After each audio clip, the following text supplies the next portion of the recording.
So Alex homework this week, we are applying these basic properties of log and we're expanding or condensing log expressions. I'm going to start with the first one called expanding a logarithmic expression, problem type number 1. So these are the simpler ones. So use all the properties that we just talked about in the previous videos and we will expand this. We have log base. Well, not base, just common log, right? Common log base is 10, right? But what I see is that the argument is z cubed times x. You notice that they are multiplying, right? So I'm going to use the product property of log to separate these two. So the first thing I'm going to do is I'm going to write this as log z to the third power plus log x. Next thing I can do is I can bring down this 3. Well, hold on. Let me at least try to color code these. So what I did was when the arguments were a product of z cubed times x, I separated those into 2 separate common log with the plus sign in the middle. Next thing I'm going to do is I'm just going to bring down that. Let me copy this line above. What I'm going to now do is I'm going to bring this exponent of 3 down. So I circle this 3 and I'll indicate that this 3 is going in front of this log. So this is the final answer. Look, you're going to have your 3 in front and you will have your log z plus log x. And that's how you expand a log expression, okay? And the answers are, it's going to be a long expression. You're going to have to type in carefully in Alex. So I don't think problem type 1s are going to be the super complicated ones, but it will definitely have a mixture of product properties, sometimes quotient and power properties. I think problem type 2s are a little bit more challenging, so I prepared 2 different examples of those, okay? What's this random log doing here? Hold on, let me erase this. So example 1, use the properties of logarithm to expand the following expression. So I have x to the 5th power. Okay, I'm going to go ahead and highlight these pieces. I have x to the 5th power, and that is multiplying by cube root of y squared times z. So first thing that I notice is that this is a product of 2 separate pieces, 2 pieces. The yellow times green, right? So I'll go ahead and separate these two first.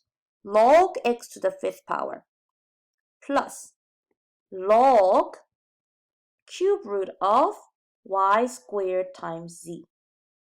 Okay, so what I did first is I separated that x to the 3rd power and the cube root of y squared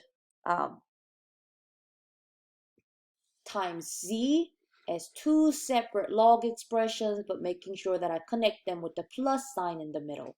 Now, what can happen to that 5 in front? I can, not in front, I already said where it is going. So that 5 as the exponent, notice that I can just bring this down in front, right? So first term I think is done. It's going to be 5 times log x, right? But now we have to do some work with this cube root, okay? So take a look. I'm going to rewrite that cube root as y squared and z getting raised to the 1/3 power, okay? And I'll make that note here. Note. Hold on. Cube root of u, if you have cube root of a quantity, you can say that same thing as that u raised to the 1/3 power. So that's what I'm using to rewrite this cube root as y squared times z getting raised to the 1/3 power, okay? All right, I'm just gonna copy this 5 log x because it's just waiting. That one is done. This one is all done, but I'm gonna simplify the second piece now. What I will do is I will raise each of these to 1/3 power. I can do them, but because this is a product, so what will happen to y squared is y squared will turn into y to the 2/3 power, okay? Because 2 times 1/3 is 2/3. Z had an original exponent of 1. Let me stick that in, okay? Let me write that in, obviously, like right here. Okay, so if I multiply this original exponent of 1 by 1/3, 1 times 1/3 is 1/3. Okay, now I am ready to separate y and z. So 5 log x plus log y to the 2/3 power plus log z to the 1/3 power. Okay, so what I did was, notice that we had y to the 2/3 power. So I wrote that as the first separated log. And the second term was z to the 1/3 power, so I separated that. Because expanding is just about how to write the longest expression as possible. So now the only thing that I have left to do is, you see these exponents, 2/3 and 1/3. I will bring these to the front, okay? Bring this in front of this log y and in front of this log z. So here's my final answer. 5, not with the dotted pen. 5 log x plus 2/3 log y plus 1/3 log z. Okay, and that is the answer for this example, this problem. I don't know. It had a lot of things that you have to remember. Like, for example, how to rewrite a cube root of an expression as u or something raised to the 1/3 power to begin with. And knowing that if you have an outside power of 1/3 and inside the parenthesis you just have a product, you can almost, it sounds like distributing, right? You can multiply the power of 2 to the outside power and get 2/3, and 1 times the outside power and get 1/3. And just, I think this one had a lot of important algebra topics that you get to review. But because I thought this was a little bit more difficult, I prepared another example. So let me do one more and then I will stop this video, okay? So here I have another example, and what we have is, I'm going to look at the big picture first.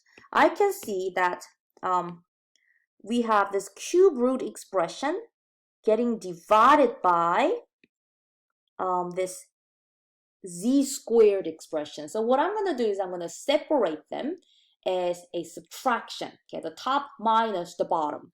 But before I do that, to save some room, I'm going to go ahead and rewrite the top, okay? Instead of cube root of x y to the 4th, I'm going to write this as x y to the 4th raised to the what power? 1/3 power. Okay, I just want you to remember that whenever you have cube root, you can write this as that raised to the 1/3 power. And I'll just keep the bottom the same, all over z squared. So I'll start with that. And before I move on, before I go on to the next step, how about I clearly mark the exponent of x, okay? Because the y has an exponent of 4, but x also has an exponent of 1. Because the next line down, you know what, I should have just write this. I'll write it on this side. What I'm now going to do is I'm going to multiply this 1 by 1/3 and 4 by this 1/3. Okay, so this will be log base x to the 1/3 power times y to the 4/3 power, right? All over z squared. Okay, all right, now I'm going to separate these out. Okay, but I want you to focus on how the exponents multiplied and gave us 1/3 and 4/3 here. All right, next I'm going to say this is the same as log x raised to the 1/3 plus log y raised to the 4/3. But look, the z squared in the bottom is in the bottom. So you have to write this as minus log z squared. Okay, so the only log term that has a minus sign is the one with the z squared, because z squared was in the bottom of the fraction. Now, what we're going to do is we're going to circle all these exponents, and what we're going to do, we're going to bring them down in front of these log. Okay, so this comes down in front of the log, and this comes down. So here is my final answer. Okay, it is 1/3 log x plus 4/3 log y minus 2 times log z. And this is something you will have to type in your answer. And why would this be helpful? Well, when you go up to calculus, instead of taking the antiderivative, or when you do calculus, working with something that is simpler, but just, expand it out, is going to be much easier than working with a big chunk of something. So being able to break things down into smaller pieces will be very helpful when you go up to calculus later. But I think that's enough for right now. I'll come back and show you how to do the problem type 3 in another video.